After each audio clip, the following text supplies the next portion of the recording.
బిడ్డలారా, పరీక్షను అనుమతించే దేవుడే దాన్ని పాస్ అయ్యే మార్గాన్ని కూడా చూపిస్తాడు. తొందరపడి సొంత దారులు వెతకొద్దు, అది నీ పని కాదు. పరీక్షలు పెట్టే దేవుడికి ఆ బాధ్యత అప్పచెప్పు. దారి చూపించే పని కూడా నీదే ప్రభువా. ఎంత పరీక్షకైనా నన్ను అనుమతించు, కానీ పాస్ అయ్యే మార్గాన్ని నువ్వే చూపించు. నేను తెలివి తక్కువ వాడిని, తెలివి తక్కువ దాన్ని, నేను నీ మీదే అనుకుంటున్నాను ప్రభువా, సాయం చేయమని అడుగు. ఏబు అదే చేశాడు.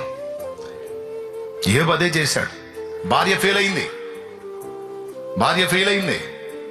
దేవుణ్ణి అప్పటిదాకా భజన చేసిన భార్య కష్టాలు రాగానే తిట్టమంది. ఏమన్నాడు తెలుసా? మూర్ఖురాలు మాట్లాడినట్టు మాట్లాడద్దు.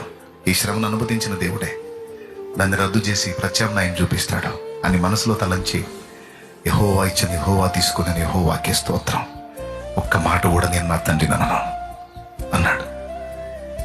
దేవుడు ఏం చేశాడు తెలుసా?